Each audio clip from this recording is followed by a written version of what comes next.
Right. Once again, good evening and welcome to our Zoom session. Now, this session today is going to be quite interesting. There's a lot of info that we are purposefully not going to go delve, too much deep into because we want to get the most out of the guest that we have today. So a lot of the stuff we actually not going to go very much deep into. Because we want to give, ample time to our guests. So, yeah, I want to welcome you to the session that is brought to you by a company called Mining City.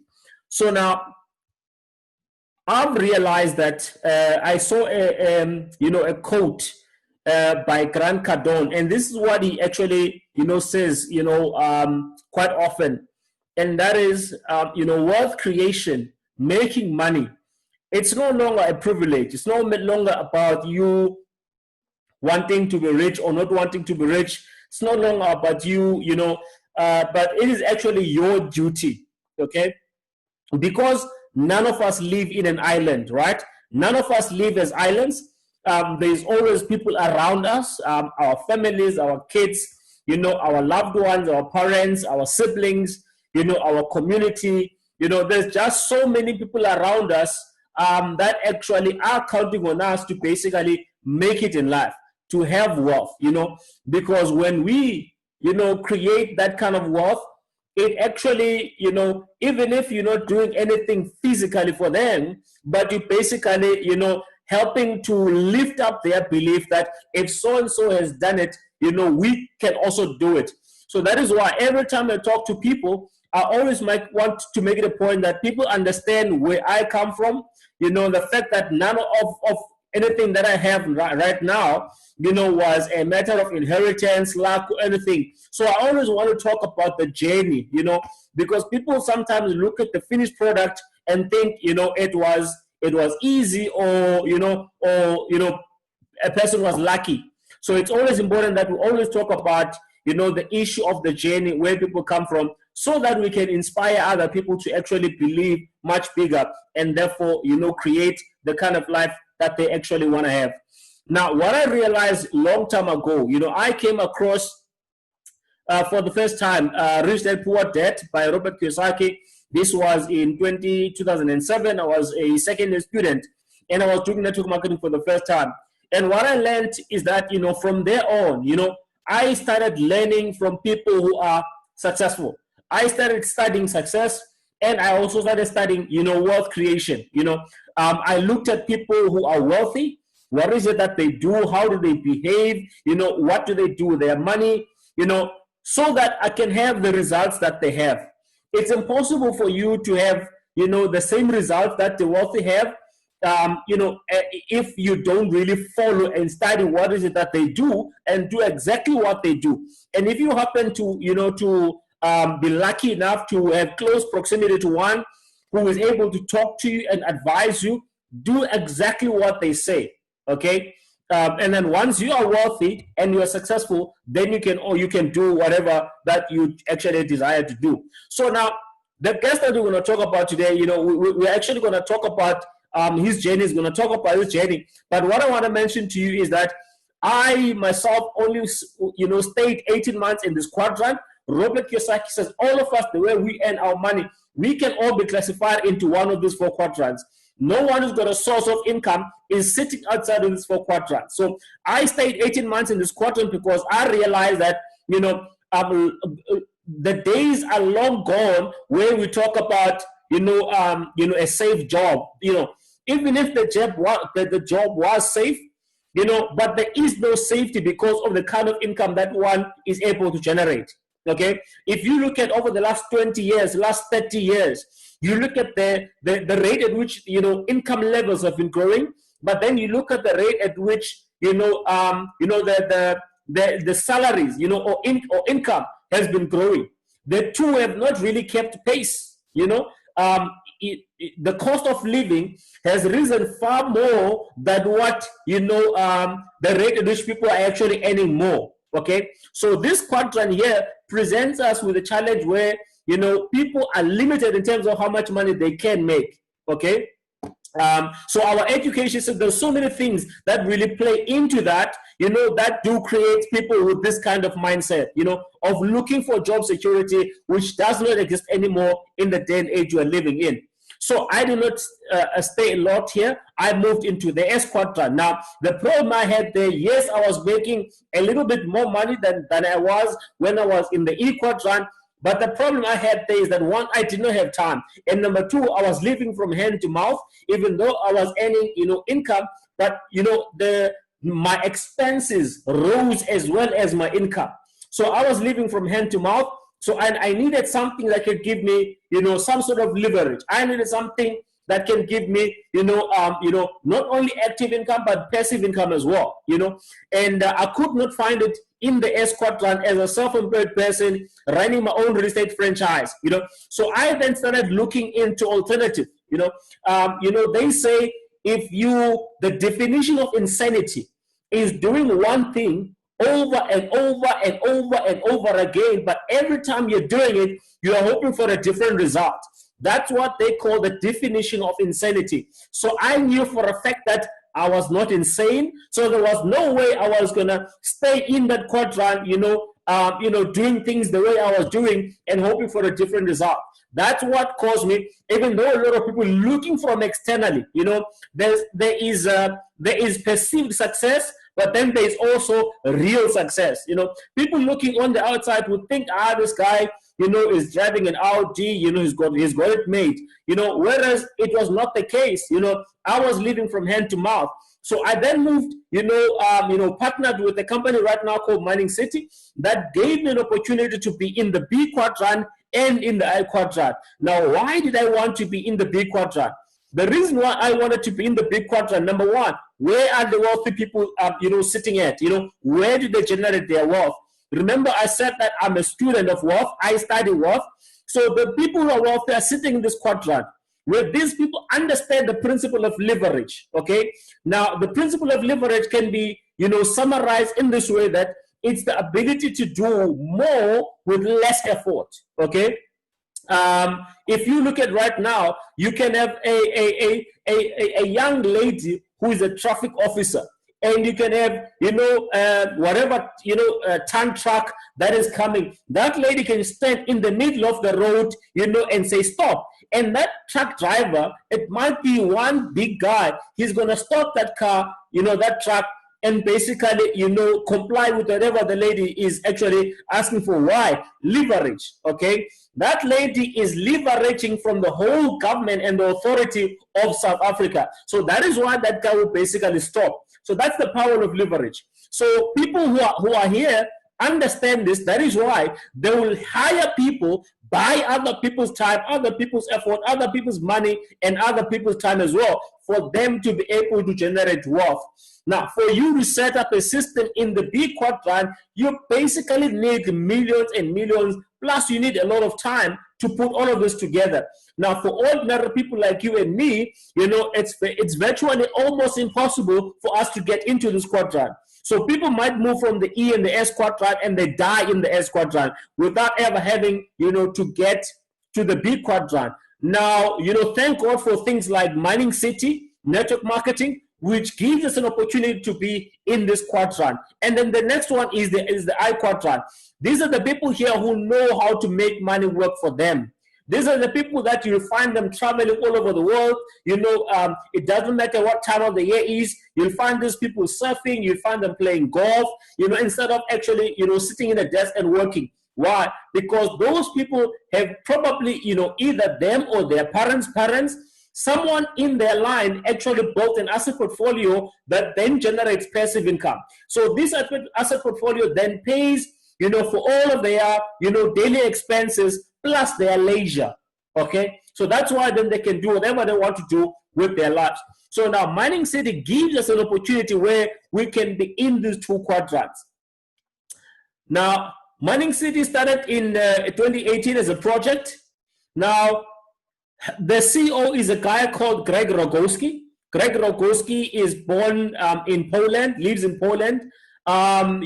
He's been, he worked in Europe in the capacity of, marketing, advertising, whether it's print media, online media. So this guy has done quite a lot, in the European space when it comes to the media, who is now the CEO of Mining City, which is now a network marketing company. So Mining City has done over 230 million in sales in just the first year. Now, I'll tell you why that number is very significant. And it has now got people like me who have partnered with Mining City, over 250,000 people all around the world. And in just the first year, Mining City paid to people like me, and others on this call who have partnered with Mining City in the Big Quadrant. Mining City has paid them over $108 million in distributions. And then those who said, what, Mining City, we just want to be in the I Quadrant, we want to take it easy, we want to have our money working for us, those guys have been paid more than $41 million in mining earnings in just the first year. Now, Mining City has got two very strategic partners. One is MindBest, and the other one is BTC.com. Now, BTC.com is simply our hosting partner, and then MindBest is basically the company that gave birth to Mining City, of which we'll talk about just now. Now, so MindBest started in 2017. The CEO is a guy, is the CEO of founder of Mining City. Is a guy who is he is a nerd when it comes to technology. This guy created MindBest in 2017, even though he himself got into cryptocurrencies as early as 2015. Now, MindBest has got right now contracts with the government of Kazakhstan. They enjoy quite a great relationship because so they've been able to secure land, electricity, and so forth. So this is an advanced technological company within the blockchain space. Now, MindBest has won awards over the last few years, and the amazing award here is this one by the World Digital Mining Summit, which is run by a company called Bitmain. Now, Bitmain is a company that manufactures Bitcoin mining machines, and they also mine Bitcoins and other cryptocurrencies. So it's amazing because, these guys who are a competitor to MindBest have actually given up MindBest this award of being the top 10 Bitcoin mining facilities in the world. Now, this is quite, unique. MindBest has grown tremendously over the last few years. Right now, MindBest is the biggest mining facility outside of China. That's quite significant. Guys in the US and in Russia and so forth, they started mining, earlier than MindBest, but MindBest right now, due to the successful relationship with Mining City, they are now, the biggest mining facility outside of China. So there's an exclusive partnership there between MindBest and Mining City. Now, people who are in the, venture capitalist space, people who invest in startup companies, or companies that are 5 years and less. These people, they look at two things. They look at the company, and they look at the track record. What's the niche market this company is actually, targeting and so forth. But over and above that, they also look at the jockey. Who is the person behind this? Because they're not investing into the business. They would be investing into the entrepreneur, who is the jockey behind the business. So in this case, the guy who's the jockey and the visionary behind all of this is this guy called Eyal Avramovich. This guy, is an Israeli, used to work for the Israel army, designing quite a lot of technological products for them. And, he then went into the private sector, where he started creating, a lot of consumer products, for people. And some of his technology has actually been bought by companies like Sony. This guy has built, the world's smallest scale. And now the most amazing project, of which I really cannot wait for, is this, electric vehicle. He calls it the private jet of the road. Okay. That simply tells you that it's going to be nothing but luxury. And so this is the world's slimmest car. It's only 1 meter. And you can see this is a prototype that he built in his backyard.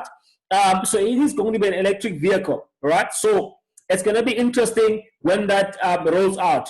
So this is the guy. If you just do a Google search, you go to Google and you type, Eyal Avramovich, you will see how many patents this guy actually has in his name. Now, you can only have a patent if you have created something, if you have invented something, okay?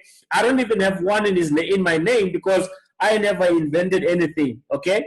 So now, Mindbest over the last few years, they've built quite a reputation in the blockchain space, as one of the leading voices, in the space, as the leading authorities in the space. Right now, they've been into over 20 blockchain conferences.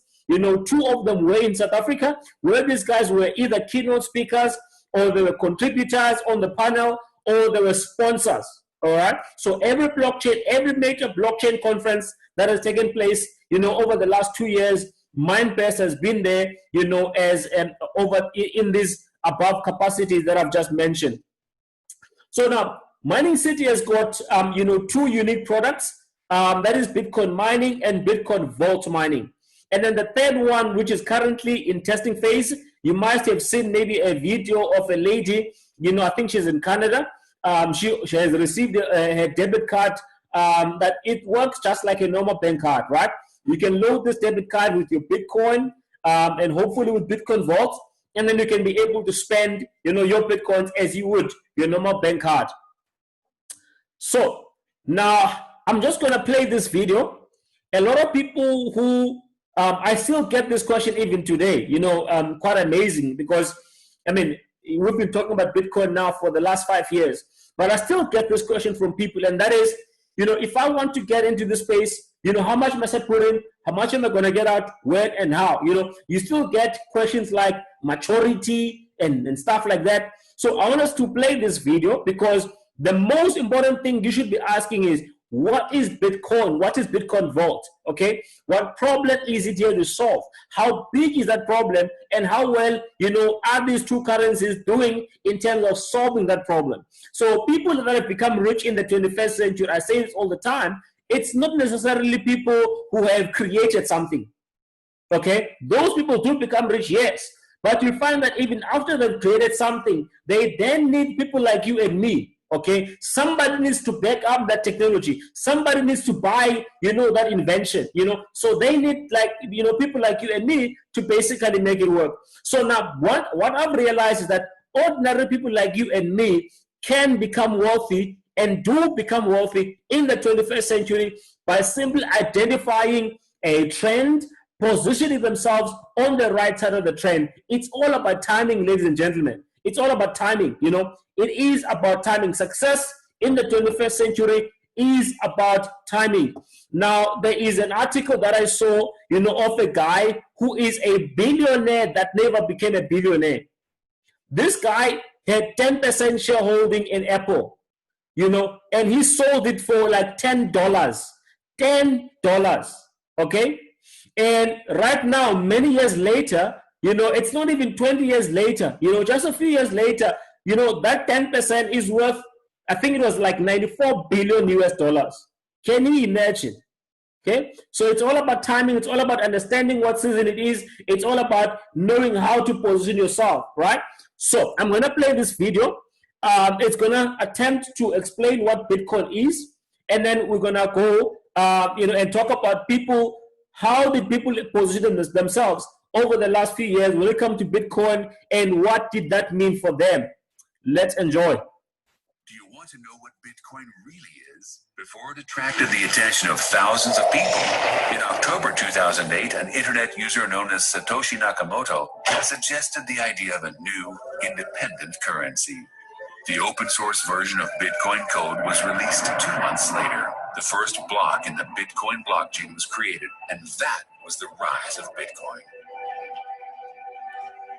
Since then, Bitcoin has changed the way society views global finance and banking.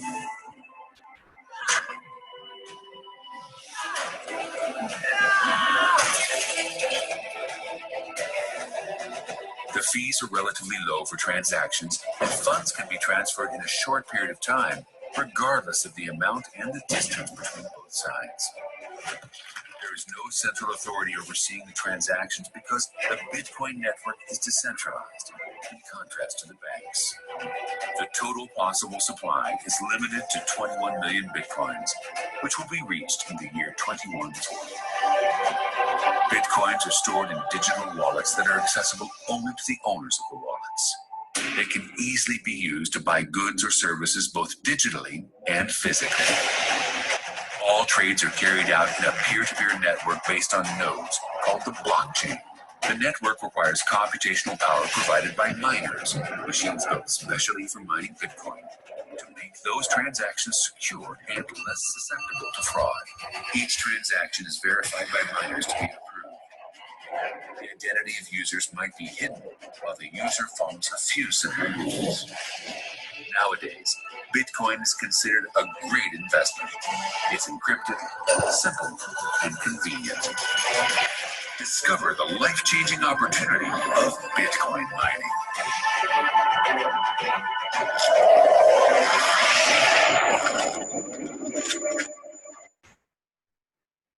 Right, discover the life-changing opportunity of Bitcoin mining. Now, it's important to note that, as you have heard from the video, Bitcoin is here because, there is a problem that Bitcoin is solving. And that problem is, the ability to move money one person to another without needing a third party, the ability to move money even, across borders, without having the friction of having a third party, that can then confiscate, the transaction or can delay the transaction. A case in point, I had a situation where, someone sent me just over 20,000 rands from the UK, and I got an email on the third day from the bank, and this email had two documents, that I needed to fill in. The first one was 2 pages, and the next one was 12 pages. I needed to fill in, this document, sign it, send it to the bank for consideration, then only can they release my money. Okay, so now Bitcoin takes away all of that, because now you can send money to anyone, anywhere around the world, saving you time, saving you, transaction fees as well. Now, that is why Bitcoin has then risen in value over the last few years. Now, let's have a look at that. 2009, when Bitcoin started, the whole year Bitcoin was literally, it did not have value. There was no exchanges. It was simply money for nerds. Okay, and then in 2010, we had a first Bitcoin transaction. 2 pizzas were exchanged for 10,000 Bitcoins. Those pizzas were worth only $25. But then that got people talking. And then from there on, people then started buying Bitcoin, understanding Bitcoin, experimenting with Bitcoin, and then Bitcoin grew from there. And then by the end of the year, what Bitcoin was worth, was worth 140 cents in South African rands. There is a boy in Norway, okay? This young boy bought Bitcoins in 2010 for $27. And he forgot about this Bitcoin for 4 years. 4 years later, people were talking on television about this Bitcoin. He remembered, no man, I bought some Bitcoins. And then he went to check the value. Now, to his amazement, the value was now $887,000 US. He only bought them for how much? $27. What did that boy do? Did he solve some problem? Did he create something? He did not. He simply identified a trend, whether wittingly or not wittingly, but he identified the trend and positioned themselves on the right side of the trend. And automatically this guy became rich. Okay, so can you imagine if this guy has actually kept those Bitcoins until today? So now 2015, the first time I hear about Bitcoin was around 3,000 rand. I did not get involved. 2016, when I got involved, in a much more meaningful way, Bitcoin was around 8,000 rand. And then in 2017, it was in January, it was around 11,000 rand. As I speak to you, one Bitcoin is about 175,000 rands for one Bitcoin. So can you imagine if you had bought, Bitcoins worth 1,000 rand in 2010, how much will they be worth today? Couple of millions, right? Tens of millions, if not hundreds of millions. Okay, so now the whole idea here is, positioning yourself on the right side of the trend, and the timing is also very, very important. Right. So as much as, Bitcoin has grown in value over the last few years, people look at the numbers today and they think that, they are late. I always say there's two things, right? Good news and bad news. The good news is that, number one, you are not late. The bad news is you are late. Literally, you are late because you basically missed on this trend. Now, what's important is that are you going to miss any time, any more further, going further? Or are you going to position yourself now so that in the next 2, 3, 4 years, whatever happens in Bitcoin and Bitcoin Vault, you are well positioned. So that's what we're going to be talking about today. So now over the last 10 years, Bitcoin has grown in value, to be where it is right now. Not only that, it has created lots and lots of industries around it. And wherever Bitcoin is right now, that's not even, the ceiling, the best is still yet to come. But, as much as that's all good and well, but there's two things, that are not so desirable regarding Bitcoin. One of them is the fact that Bitcoin is unequally distributed. Why? Because we woke up late.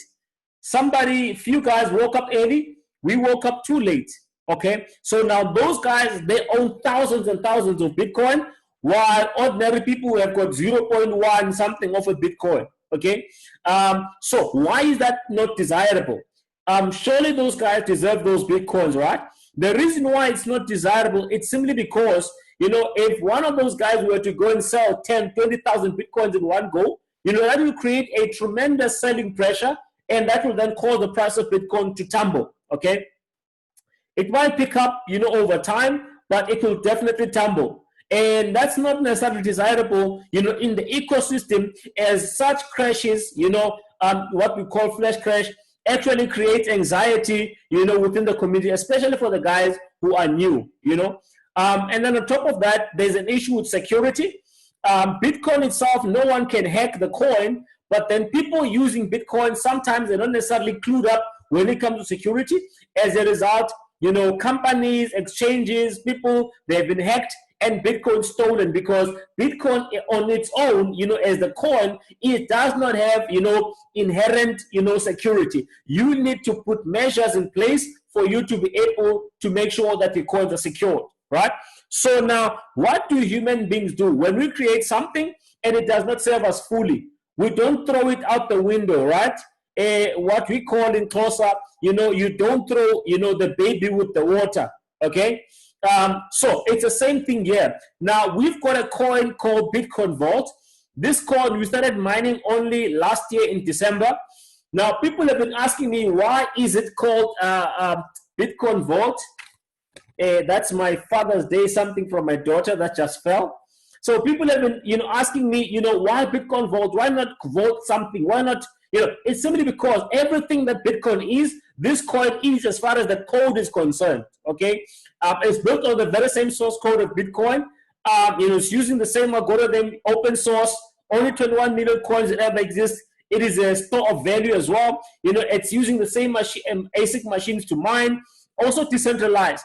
But the key factor, that really changes the whole game is the fact that this coin has got 3 private keys. Now, Bitcoin has got only 1 private key, okay? Now, let me be clear. This coin is not here to dethrone Bitcoin. Maybe it might in the next 20 years, 10 years, I don't know. But right now, in my view, this coin is there to simply, complement what Bitcoin is doing, okay? And it's doing one incredible job. So, now these 3 private keys are simply used. One is for your everyday transactions. The other one is for, if you want to do fast transactions. And then the third one, should someone hack your wallet, you can then use, your third private key to retrieve your money back within 24 hours. Now, a lot of us who came into Bitcoin could not help but feel that we are late, okay? Because when we knew that, yes, Bitcoin still got a long way to go, but, we still cannot shake the feeling that, what would have happened, what would it mean for me and my family had I got involved in Bitcoin as early as 2010? It would definitely, mean a whole new different thing, if we got involved back then. Now, Bitcoin Vault has come, and I say to my friends that it's not only a second chance, but it is redemption itself, okay? Now, what do I mean by that? We started mining this coin on the 16th of December. I remember my first day, I think I got like 14 coins, for my Go plan. But the coin did not have a value back then, It only listed on the exchanges in 21st of December. It took Bitcoin the entire year to basically list on the exchanges. So 21st of December, the coin was listed, and the coin traded at around $1 for a couple of hours, and then it then stabilized, at $5, the later part of the day, and it has since grown from there to over $290 per coin right now in the space of 6 months. Again, timing is everything. When Bitcoin started in 2009, very few people knew what cryptocurrencies are. Right now, a lot of people know about cryptocurrencies, even though some people do not understand it, but people are much more aware about cryptocurrencies now than they were back in the day. So that is why the adoption of this coin is growing at a much faster rate than any other coin in history. Okay, what Bitcoin Vault has done in 6 months, Bitcoin has only done in 6 years.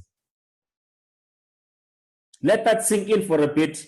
Okay, so meaning those who are getting involved right now are getting involved at the right time. It's like when was they say this about property. When was it the best time to buy property? Yesterday. When is the next time? Today. When was the great time to get involved in Bitcoin Vault? In December. But what is the next best time? It's today. Okay, as you see that the coin is basically growing in value at a much faster pace, and we are mining these coins in Kazakhstan. This is the mining machine. When we talk about buying mining plants and so forth, we're basically talking about these machines, right? That's what you are basically buying. You're buying, the computing power of these machines, because these are the machines who then do the mining, and then you then share in the mining rewards. So some people ask why Kazakhstan, simply because Kazakhstan has got the fourth cheapest electricity in the world, and on top of that, it is a very friendly country when it comes to Bitcoin mining. The funny thing is that the country itself does not want citizens using Bitcoins, right? But at the very same time, it's encouraging cryptocurrency mining companies to go and mine in Kazakhstan. I find that to be quite interesting, right? So,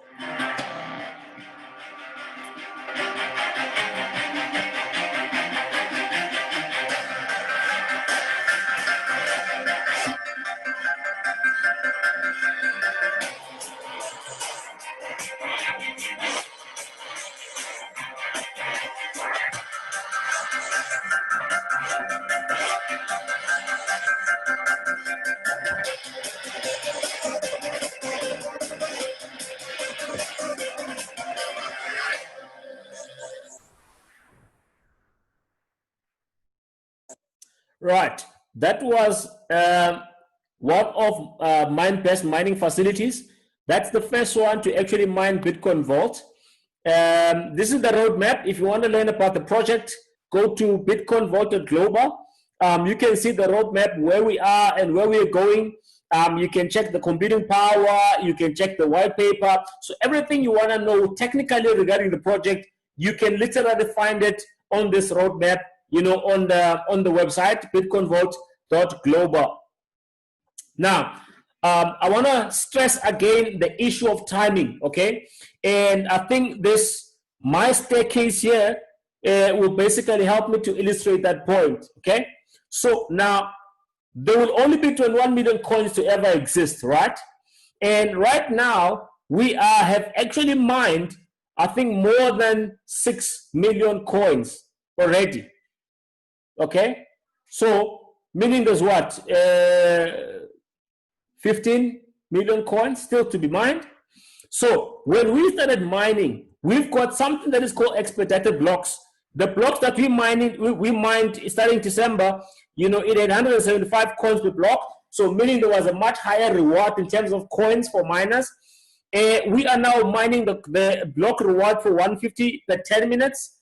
It's gonna go to 125. It's gonna go to 100. And then 75, and then it's gonna go to 50. So it's gonna keep on dropping, and then it's gonna go to 25, and then from there on it's gonna be 12.5.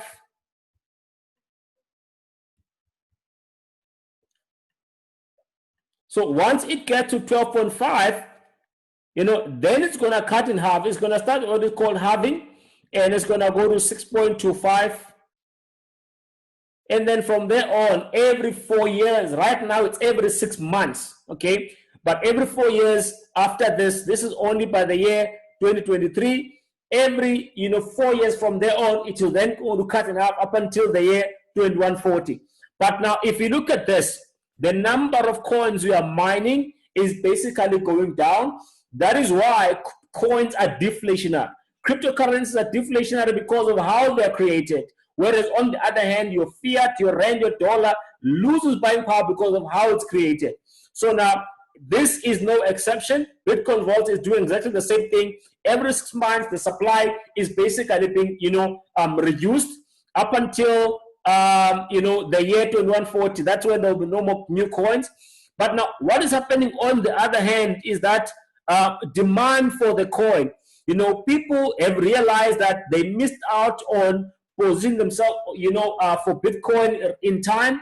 That is why people right now are going full force for this particular coin, understanding what has happened to Bitcoin, and is actually likely to repeat here, but on a much faster scale. So the value then also follows the trend of the demand. So the increase in the value of the coin, therefore, overcompensates, for the falling number of the coins that are mined. Okay, so it's one of those things where if you are mining, the coin, you definitely want to increase your computing power as much as you can, because of the fact that there is a reduction in the number of coins that are being mined. So hope this was clear.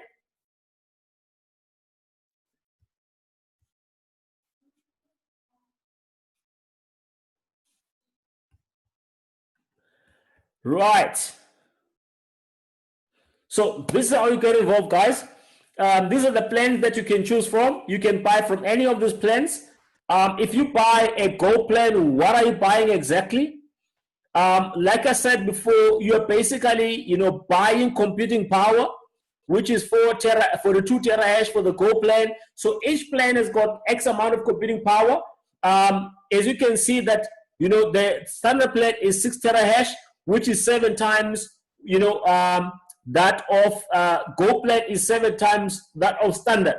So the same thing, in terms of your earnings, you will earn 7 times whatever the person is earning, on a standard plan. So you are getting mining rewards. You are buying computing power. Your contract is only 1,100 days. But if you pay using Bitcoin Vault, you get an extra 100 days, which then takes your contract to 1,200 days. Now, that 100 days is never to be underestimated. People that have mined right now for more than 100 days, those people, have made back, whatever money they've used to basically buy their plans. So it's never to be underestimated, this 100 days, okay? So now, if you can, do pay with Bitcoin Vault so that you can get that extra 100 days, because it might mean, a couple of thousands, so it's very important that you actually consider doing that. So these are the plans that you're buying. Now, if you remember, I said there's 2 quadrants, what? The B and the I. The guys who are in the I quadrant, those are the guys, all of us, this is the gateway through Mining City. This is the only way we get into Mining City. We have to come via the I quadrant and buy a mining plan or mining plans, depending on you. You can have as many mining plans as you can. I've got about 17 right now. Should take you to 20 quite soon. It's entirely up to you. But then the 41 million that I spoke about that people have earned over the last year, that was through, these plans here. So I have one account that is going to Go plan, which I'm not going to open because of time. And that account has mined more than 150 coins in the last 6 months, okay? Simply because of, it started exactly on the first day of mining, and therefore, benefited from the bigger blocks. So it's one of those things where you want to get in now and not tomorrow, or 3 months from now, 6 months from now, as you see that the number of coins, the blocks are actually reducing. Now, I want to get to my favorite part, and I know that it is my guest's favorite part as well.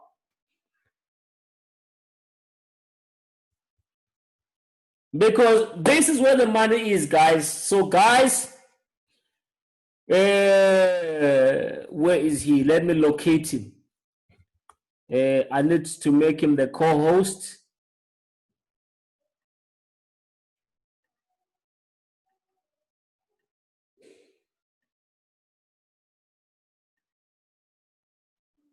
Right.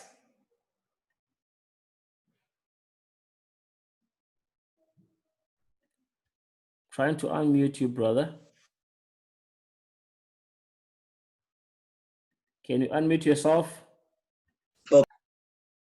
Okay, do it again. Sorry. Can you hear me now? Yeah, awesome, awesome. Right. Fantastic stuff. Guys, before this guy actually says anything, I need you to go to the comment section and say congrats, congrats, congrats, congrats, congrats to this guy. He is a newly crowned, city manager in our team.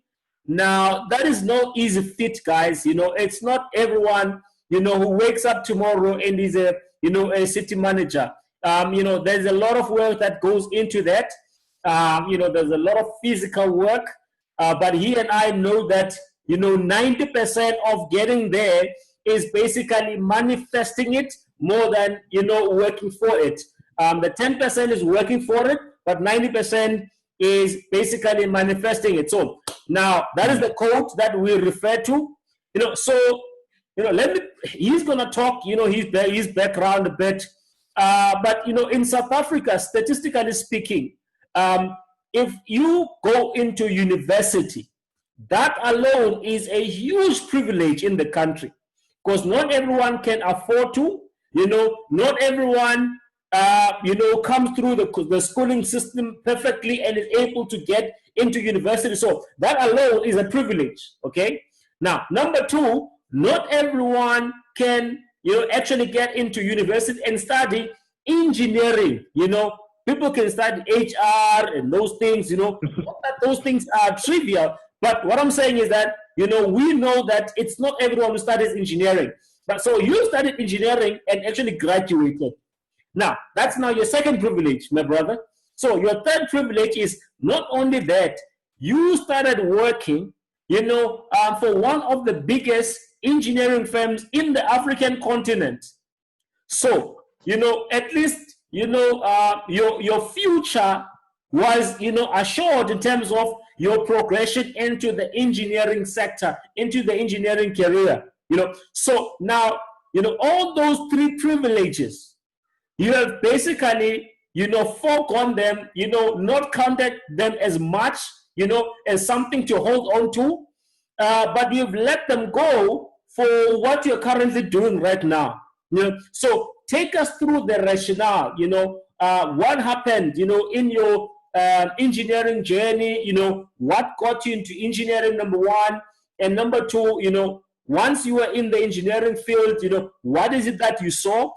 I know that most of us, when we come from university, we've got a certain idea what the world of work would look like. But then when we get there, it's completely different to anything we ever imagined. Okay, so what is it that you saw that then caused you to start looking elsewhere? And what is it that you found, in Mining City that actually, caused you to have this kind of success that you're actually having? I know that's a lot. I'll probably ask other questions. But take us through the thinking process, my brother. Thank you very, very much, and it's an honor for me to be here live on one of your calls. And yeah, I mean, it's been a journey and a half. And I'm most certainly grateful for the opportunity to obviously be part of the team, to be part of the organization. And I mean, just to answer your question, I think I can probably answer your question with my story. I probably grew up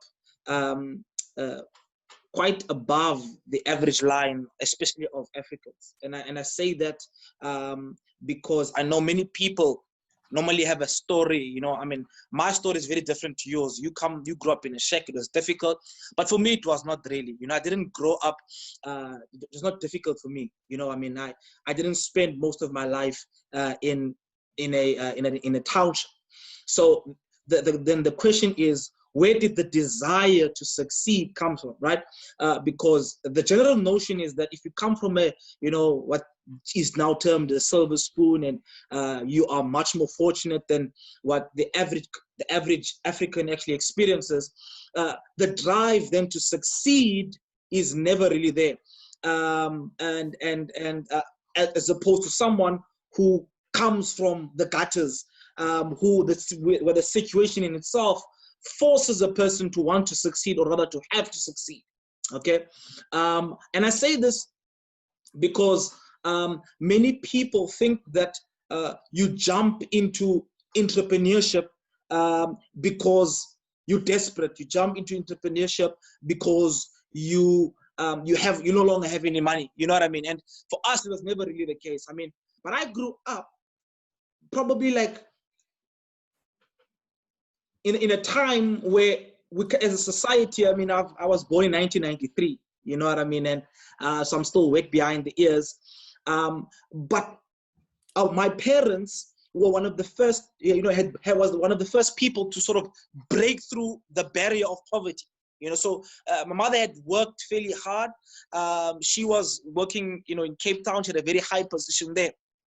And so I grew up in the suburbs, but this is what I obviously have.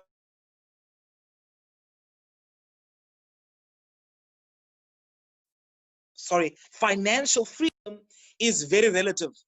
It's very, very relative, because even though I was in the suburbs, but amongst my peers in the suburbs, I was poor, because their parents were not working. Their parents, you know, owned businesses. Their parents, were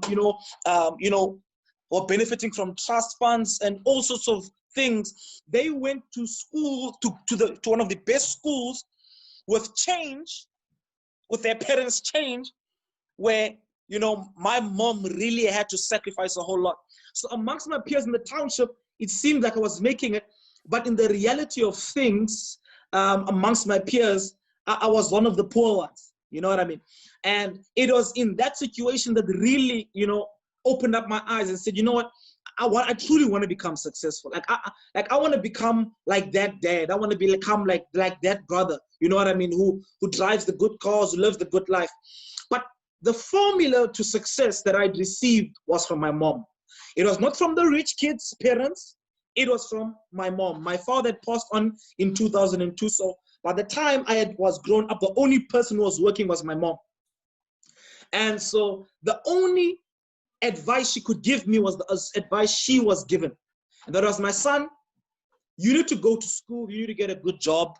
You need to go to school, get good grades, work really hard, get good grades so that you can get a good job. And so when you get a good job, you'll make a lot of money. And when you make a lot of money, you'll be able to buy those cars. My mom, Fox, it was her birthday on Friday. And she actually shared this on the table when she was chatting with one of her friends. She mentioned the fact that one day, I think she says it was on a Sunday evening, I asked her a question, and I think at the age I was about 11 years old. She says, I asked her, Mom, why don't you and Dad have money, have the amount of money like other kids have, like other kids' parents have? Like, why aren't we as rich as other kids? She reminded me of that. You know what I mean? And but the only formula she could have given me at the time was the formula that she was given. And that is, my son, you really have to go to school, work hard, so that you can actually drive those cars. And well, that's what I did throughout my high school, bro, folks. I mean, I was part of the top 3 students throughout my schooling career from grade 1 to grade 12. Okay, I was part of this, always part of the top 3 students. Worked really hard because I wanted to become successful. That was my prize ticket to success. I got into varsity, because I had an option, either electrical engineer. I could have done what my marks were good enough to do anything that I wanted to do. Okay, but I chose electrical engineering because I didn't like to read a lot of books, and electrical engineering at the time, yes, you need a lot of calculations and to analyze graphs. I was okay with that. I just didn't want to read a lot. Okay, so I chose electrical engineering as a consequence. Didn't know nothing about it, but I just went in, and all I knew was that, and this is a quote my friends and I had. We said, this whole thing of passion, of doing what you love, doesn't really work. You know what I mean? Money will bring the passion. That's what we always said. So when I went into the engineering industry, I didn't go there because I loved it. I went in there because I thought there was money. I was told there was money. And in my mind, money was going to bring the passion. Because remember, that's what I wanted. I wanted the money so that I could get the cars. I could give my family, the life I think they deserve, because obviously now I'm older and now I can see the picture much clearer, that things were not as shiny as I thought it was growing up. So doing so, after varsity, I went to go on and work for one of the biggest engineering firms in Africa, and something happened to me, and this was about 2016. In 2016, I had come across one of the, what do they call them? Can't remember the term now, but these are sort of one of your what do they call them? Your not clinical psychology, industrial psychologists. Okay, so we had a workshop, and she was doing and I've never shared this one with you. Okay, so she was doing this workshop with us. She's an industrial psychologist, and she said to us, write down your goals. So she was teaching us SMART goals, right? So I had a goal. So I want to go write down, I want to have 10 properties by the age of 30.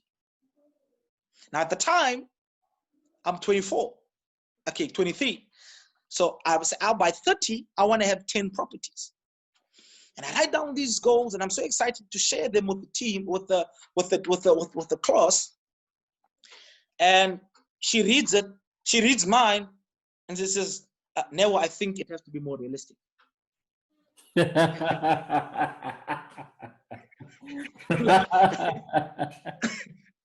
In courses of the gun in DP, like so you mean I'm not gonna be able to own 10 properties, like, by 30? Like I would have at least had 7 years experience and I would still not be able to own 10 properties as an electrical engineer. Can't you see? You know what I mean? And I let that go. In 2017, I walked into one of, the sort of what we had at the company, the culture that the director developed is that once in a while, us youngsters would have the opportunity to mix with the project engineers and the directors, and so that we can sort of get some influence from them, so that we can desire to work much more harder, so that we can be in better positions in the future. So we had those things occasionally, right?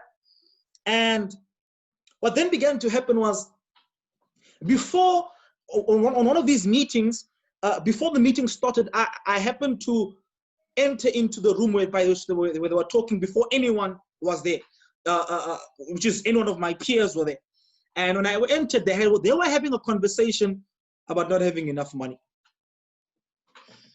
Now let that sink in. If you're listening to this call, let that sink in. This is a junior electrical engineer walking inside a room with people who speak, that English, that English, the wealthy English, not that the wealthy English.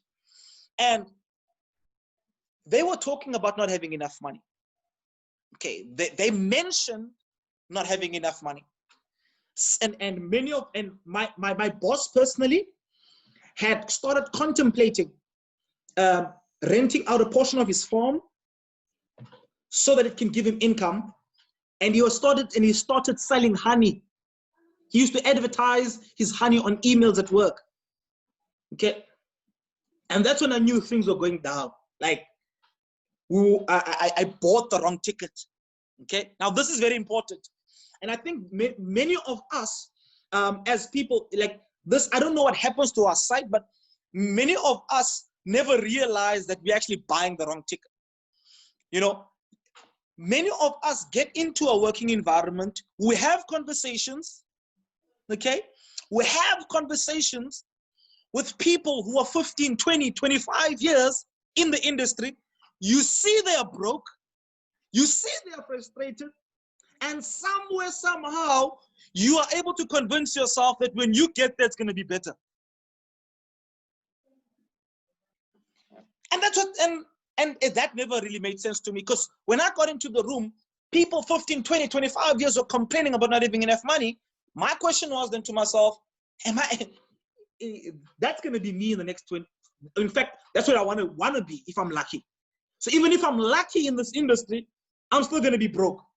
I'm still going to complain about petrol prices going up. I'm still going to complain, about food, everything, economy. And at the time in 2017, I had met you.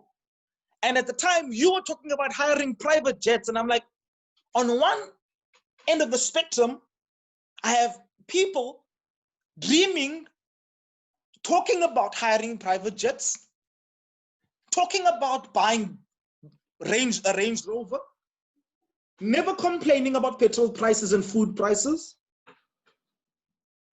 Hey, one day you impressed me so, that night I didn't sleep. I'm sharing now, I'm just talking, One day you called a meeting with the whole team at the Coachman, and you paid for the bill, didn't even think. I was busy calculating how much money, and you just swiped out just like that, And I remember at work, our boss could have never done something like that for us. And these things, it was like I was in one country, but I was experiencing two different kinds of worlds. On one end of the spectrum, I'm in the same country, but on one hand of the spectrum, a group of people are excited about the future. They're never complaining about anything that is going on. They're not as educated as on this side. They don't speak the nice English that is available on this side. They're not as formally dressed. They don't talk the kind of language as these guys, but they seem much more freer, happy, excited about life. They don't complain about anything. And that's what the kind of life, that's the time where I made a decision that this is the kind of life I want. I want truth. I don't want the symbol of freedom. I don't want the sound of freedom, but I want the core of freedom in itself. And I've been exposed both to the corporate and the entrepreneurial side, which is network marketing and what we are doing. And what I can truly tell you is that on the one hand, there was a sign of freedom. There was a symbol, a perception of freedom. And on the other hand, there was a reality of freedom. And one thing that this opportunity has enabled me to do is to build that bridge. There are a lot of people, yes, I know there are a lot of poor people out there, who need this opportunity. But for me, I'm much more concerned about those who are in the corporate sector, who are, working, 40 hours a week for 40 years of their life and are only going to retire with 40% of their money. At least the poor ones will have RDP, they will have social grants, they will have things looking after them. But these ones, they have nothing. They retire with nothing, And for me, this whole opportunity has become build that bridge, for the people who have a perception of wealth, to a place where you can introduce them to the reality of wealth. That was what this opportunity has sort of done for me. And in 2018, I was able to write my parting letter with my job. I resigned. So I actually got involved. I heard about the opportunity in 2016. In 2016, I just received the promotion at work. So I thought I had enough money. Number two, I thought that I will, I don't need these things, because I'd been scammed before. So to me, it seemed like I didn't need it. you know. And I remember you mentioning to me in 2016, you said, this opportunity is very time sensitive, but I ignored you. I thought I was clever. I thought I'm going to do my own research, right? But guess what? 7 months later, I get involved. The value of the Bitcoin had grown by more than 400%. So Bitcoin did not wait for me. Bitcoin didn't wait for me to understand it. It grew without me. And for those who are listening to this for the first time or even the second time and have not done nothing about it, you must know that Bitcoin didn't wait for you. You know what I mean? And it won't wait for you. These opportunities that are here are not always going to be here for you to take advantage of. You know what I mean? So in 2017, that's when I got involved. And late around 2017, September, I actually subjected myself to learning how to become a successful and a professional entrepreneur through network marketing space. That's when I subjected myself to the mentoring of Mr. Lonabo Folol, you know, who showed me everything step by step. I mean, you showed me things that I never knew. You know, you mentored me by action.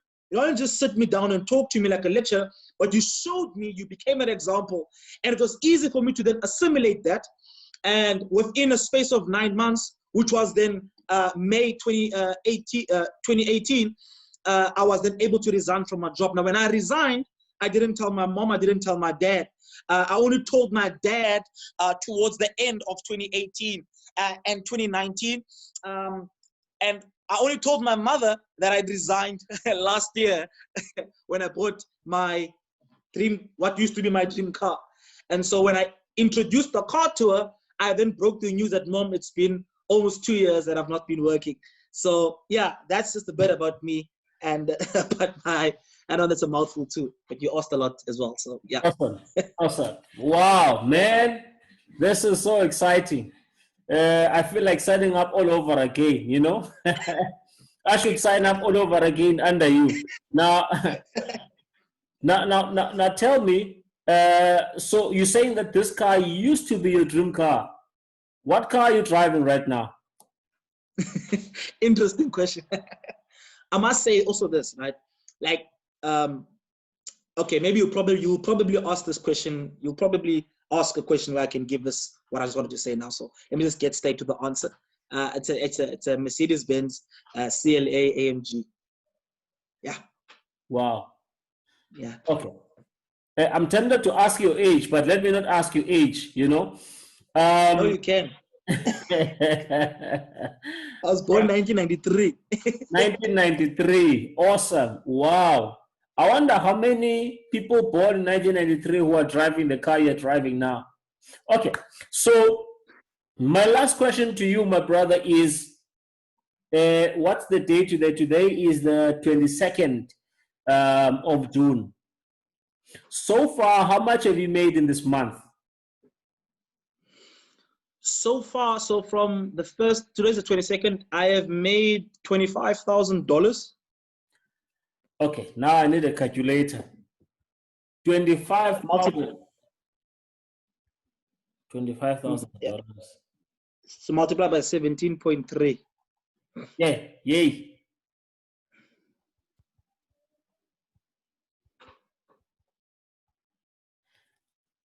Thank you, my brother. 432,000 rands. You don't even 30 yet. No, we're not yet. Not yet. If you need help in spending that money, you know where to locate me. If you What?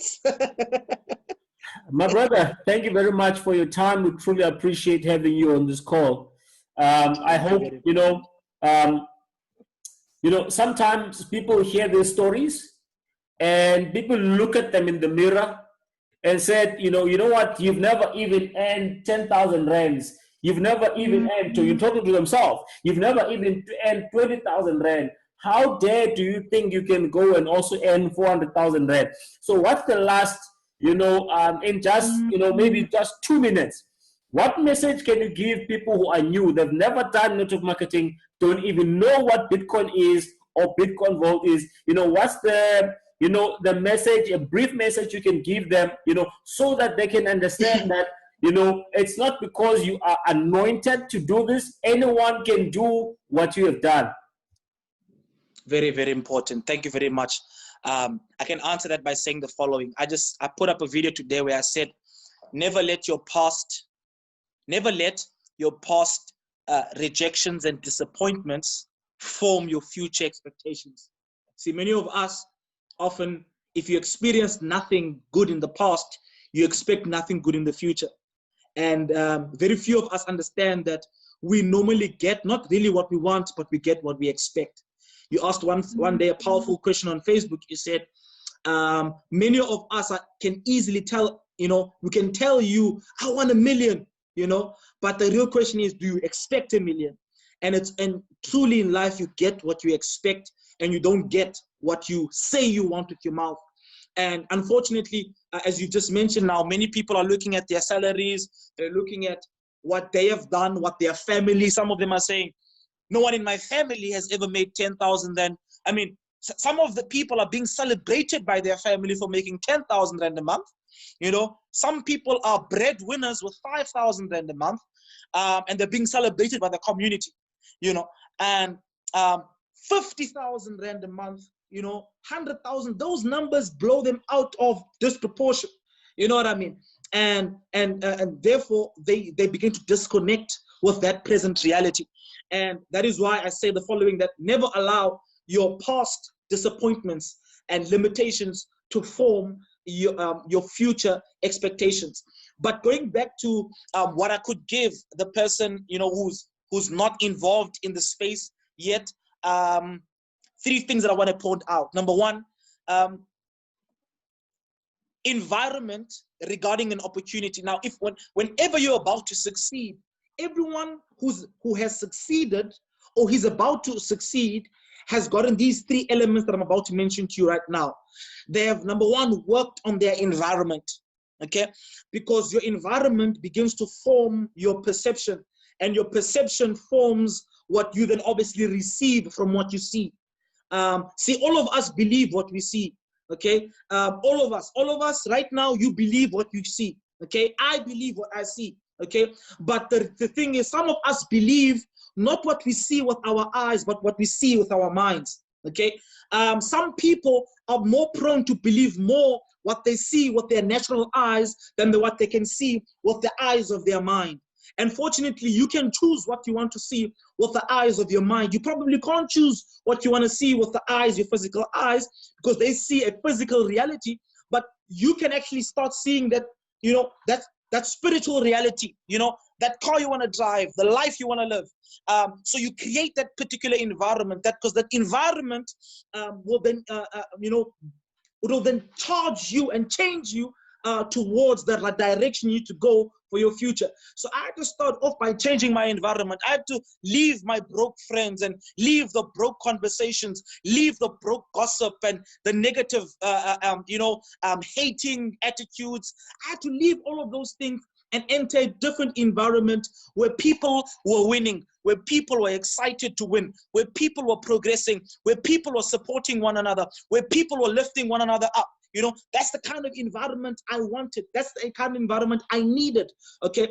And so when I got into Mining City, when I got into Fox Nation, when I met Oprah Fox, that's the kind of environment I was introduced to. I was given a different environment. The second thing that, becomes very, very important in an opportunity is timing, because it does not matter. You can be the right person, but if you are the right person at the wrong time, then things never really work out for you. So timing is key. If KFC had to start today, it would never become a big brand. You know why? Because people today are concerned about weight. Everyone wants a six-pack, everyone wants to look good today. So KFC is not the thing. It had to be developed in an era where people weren't concerned about six-packs and stuff like that. So that is why if KFC had to was started 4 or 5 years late, it was never going to be as big as it is right now. And so therefore, when you come into an opportunity, you must always check, what is the timing? Okay, now a heads up, this is the perfect timing. And if you listen to Olonabo's presentation, it's the perfect timing. You know, we are currently now less than 1 year into a new project called Bitcoin Vault. This thing is literally taking over. It is right now, you know, one of the top cryptocurrencies on this planet. Okay, it is not even 1 year old. Okay, it has the most, the second most computing brains amongst all other cryptocurrencies behind Bitcoin. Okay, so positionally, we are in a I don't know, like we are in such a favorable position to succeed. So in terms of timing, this is the best time for you to get involved. Not tomorrow, not the day after, today. Right now is the best time for you to get in and to start accumulating. And then thirdly, which is you need to be the right person. Okay? Are you coachable? Are you teachable? Do you want to do your own thing? Because if you're going to do your own thing, you're not coachable, you're not teachable, I can guarantee you one thing, you're not going to succeed. You need to be coachable and teachable, learn from the best, and most importantly, you know, begin to assimilate them, and success then becomes inevitable. So it's not that because the money that I'm making right now used to be my dream income. But folks, I wrote in the beginning of the, okay, let me just give you a small testimony. In the beginning of this year, it was one of my lowest months ever. Okay, beginning of this year. At the time, I was making, I think I was making about $3,000 at the time. 3,000 a whole month, 3,000 beginning of the year, $3,000. Okay, and Lonwaba said to me, Nero, I want you to write down your goals every single day. Every single day, I want you to write down your goals, your income goals, 7 times. So he said, you have to write it down in this way. I am so happy and grateful now that I earn, and you put the figure you want to earn, and you put the date that you want to earn it by. Now, I did that every single day from the moment I realized that my income was at its low point and I was down, and I listened to a mentor, and I wrote that income every single day, and that income goal was $30,000 a month, folks. I wrote it when I was making about $3,000, and 6 months later, obviously by the month end, I would have made $30,000. Right? Awesome. I would have made $30,000 by the end of this year.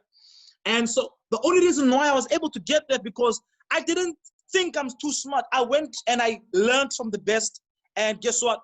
They elevated me, and I used what you worked for them, made it work for me. And today I'm able to share my testimony with over 200 people. So I'm grateful.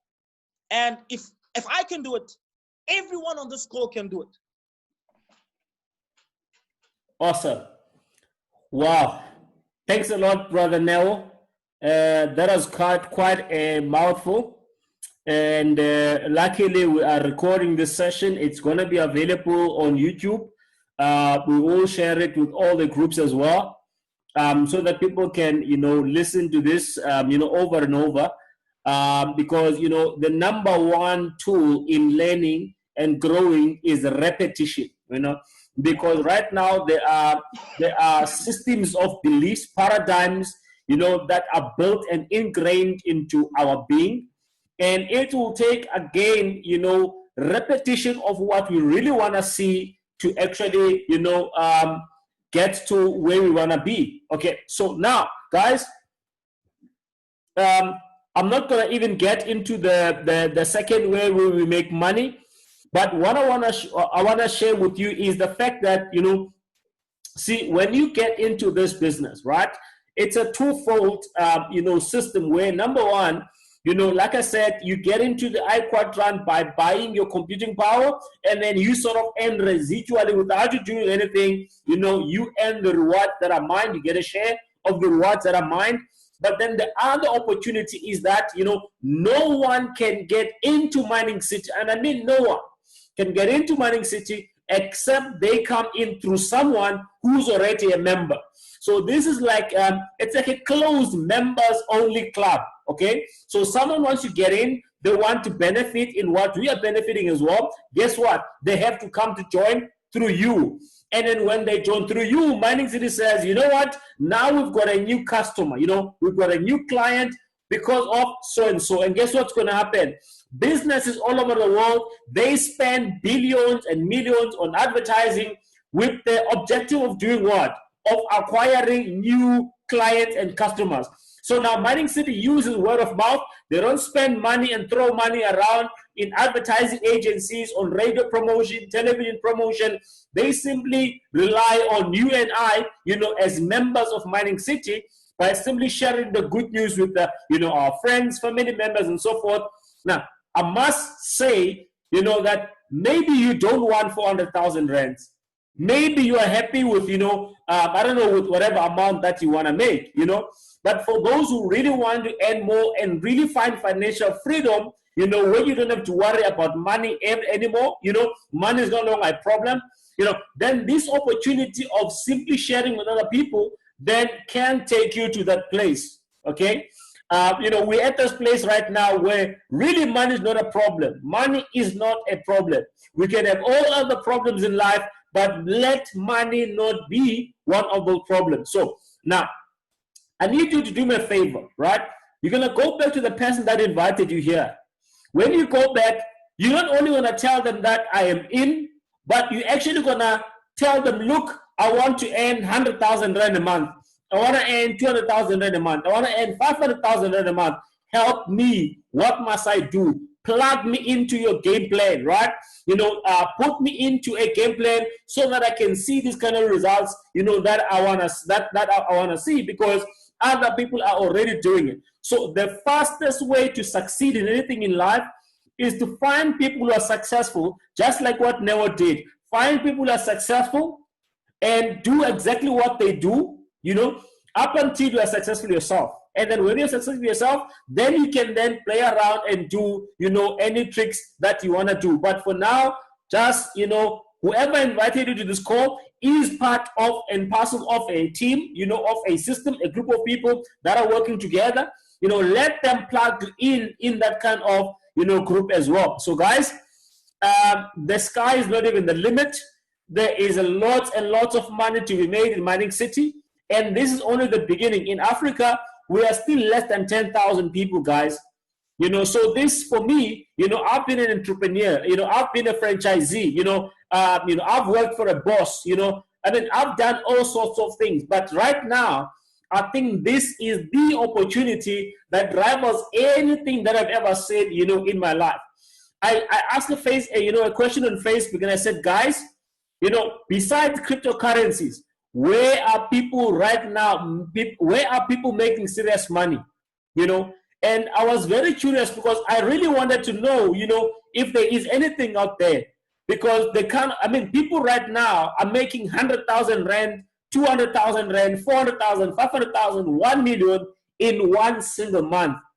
I'm not sure if there's so many opportunities out there where ordinary people like you and me can be able to earn those kinds of money. So guys, thank you very much for, let me stop my screen share. Thank you very much for joining us tonight. And I hope this was of value to you. I must say, I myself am excited about what is happening. I get all of this, what Neo is sharing with us today. I get a lot of messages, guys, not only people building the business, because, even people who are just simply, someone who bought in a Go plan, 2 months ago, 4 months ago, when they look at their accounts and they're happy with what they're seeing, the voice notes that I get, the messages that I get, every single day, I am happy because of the fact that so many people are happy, with the result that they're seeing in Mining City. So that's what makes me happy. To be honest with you right now, what really makes me excited is when a person is making their first $200, and they're so excited, like, ooh, I've just made my first $200, I'm more excited than them, because I know that tonight I'm going to make between X and X amount of money. You know, it's no longer about me right now, but I'm happy when I see other people, you know, also seeing the results. So guys, if you're happy and you are ready to make some money, I want to see your thumbs up.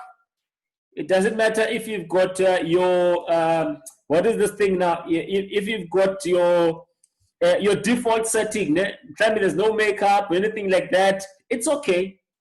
I want to see your thumbs up if you're ready to make some money.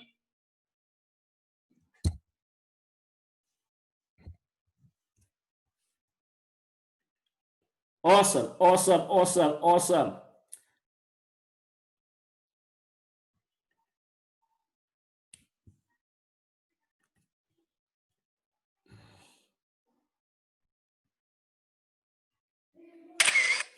Okay, guys, anyone who's got question, because of time, we didn't open time for question. If you've got a question, whoever invited you here, you know, you can share that question with them. If they cannot answer you, they will refer you to someone who can answer you, okay? That's how we work. Nobody works as a silo here. Everybody works as part of a team, as part of a group of people. You know, if they don't know the question, they will ask the person, you know, who introduced them. But either way, your question will be answered. So we are all part of one team here and one family. Cheers, guys. Good night. Stay blessed.